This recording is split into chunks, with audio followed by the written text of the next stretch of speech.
क्या सिर्फ मैं हूँ या आपको भी ऐसा लग रहा है कि स्पाइडरमैन ब्रांड न्यू डे का टीजर स्पाइडर वर्स वाला वाइब दे रहा है? लाइक ये सीन देखो यार, यहाँ पे अगर बैकग्राउंड म्यूजिक में व्हाट्सएप डेंजर वाला गाना प्ले कर दिया जाए तो ये बिल्कुल स्पाइडर वर्स वाला वाइब देगा। तो स्पाइडरमैन ब्रांड न्यू डे का टीजर ये साफ कर देता है कि ये मूवी जनरेशनल होने वाला है, जस्ट लाइक नो वे होम। और अगर आपको यकीन नहीं होता तो ये वीडियो अंत तक देखिए, आपको भी यकीन हो जाए। तो टीजर की शुरुआत में हमें ये अमेजिंग स्विंगिंग सीन देखने को मिलता है और ये लोग कहीं ना कहीं अमेजिंग स्पाइडरमैन से इंस्पिरेशन ले रहे हैं और लगता है कि ये वही वाइब क्रिएट करने की कोशिश कर रहे हैं जिसमें वो कहीं ना कहीं सफल तो जरूर हुए हैं, क्योंकि भाई एमसीयू में अब तक ऐसा स्विंगिंग सीन हमें किसी भी मूवी में देखने को नहीं मिला जैसा सिर्फ इस टीजर में देखने को मिल गया। और अगर बात करें पनीसर, तो यहाँ पे हमें डिसअपॉइंट नहीं किया गया है। पनीसर को बिल्कुल वैसा ही दिखाया गया है जैसा कि उसके सीरीज में दिखाया गया था और होप सो की मूवी में पनीसर को ज्यादा ओवर शैडो ना करे। इसके बाद हम आते हैं ट्रेलर के सबसे इंपॉर्टेंट और इंटरेस्टिंग सीन में, जो कि ये साफ कर देता है कि स्पाइडरमैन को फाइनली अपना ऑर्गेनिक वेब शूटर मिलने वाला है। अनलाइक अदर स्पाइडरमैन की मूवी जिसमें उसका वेब शूटर खुद से बनाना पड़ता था, जैसा कि हमें टोबी मैगवायर वाले स्पाइडरमैन में देखने को मिला था।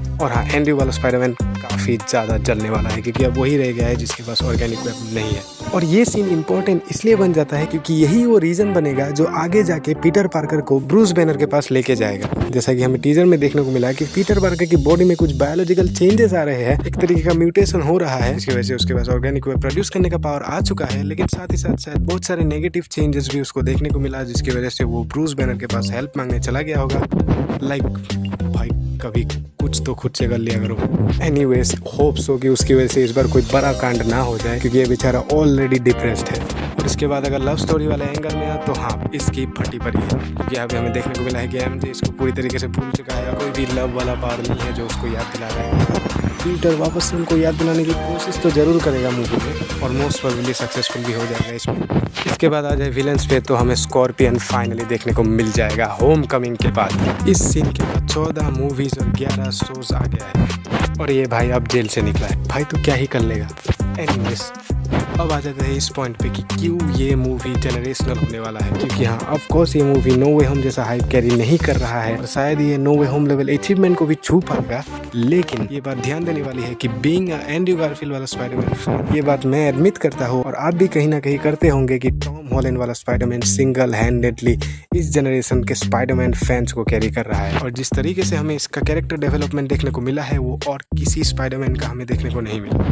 हाँ, ये स्पाइडरमैन बाकी दो स्पाइडरमैन से अलग है और उन दोनों स्पाइडरमैन का एक अलग जगह है हमारे दिल में, लेकिन एमसीयू के स्पाइडरमैन को हमने ग्रो होते देखा है। ये बाकी के स्पाइडरमैन जैसा बिल्कुल नहीं है। इसका ओरिजिन स्टोरी हमें दिखाया नहीं गया है। हाँ, हमें हल्क और पनीसर इसमें देखने को मिल रहा है, लेकिन फिर भी यार स्पाइडरमैन को देखो यार। तो हाँ, जैसा कि इसका नाम है Spiderman brand new day, MCU के स्पाइडरमैन का बिल्कुल नया फेस शुरू करने वाला है और मोस्ट प्रोबेबली ऐसा हो सकता है कि ये मूवी आगे जाके एवेंजर्स डूम्सडे से डायरेक्ट कनेक्शन हो और तब तो आप जानते हैं ये मूवी कैसा क्रेज क्रिएट करने वाला है। ऑलरेडी स्पाइडरमैन का नाम ही एक अलग ऑरा कैरी करता है अपने साथ साथ, अगर उसके साथ डूम्सडे का नाम जुड़ गया तो ये मूवी नो वे होम को भी आराम से पीछे छोड़, क्योंकि no doubt unlike other Spiderman, इस स्पाइडरमैन को मोस्टली कैमियोज ने कैरी किया है, जिसकी वजह से कहीं ना कहीं वो रिलेटेबल वाला एलिमेंट अभी तक मिसिंग था, जो कि इस मूवी में खत्म होने वाला है। हमें वही ब्रो, ग्राउंडेड और डिप्रेस स्पाइडरमैन देखने को मिलेगा जिसके पास खोने के लिए अब कुछ भी नहीं बचा। इनफैक्ट इस वाले के पास तो अपना आंट में भी नहीं है। लेकिन इन सब चीजों के बावजूद स्पाइडरमैन उठेगा और लड़ेगा, क्योंकि यही चीज उसे बाकी सुपर हीरो से अलग और स्पेशल बनाती है और साथ ही साथ रिलेटेबल भी बनाता है कि चाहे जितनी भी मुश्किल हो, स्पाइडरमैन उठेगा और लड़ेगा।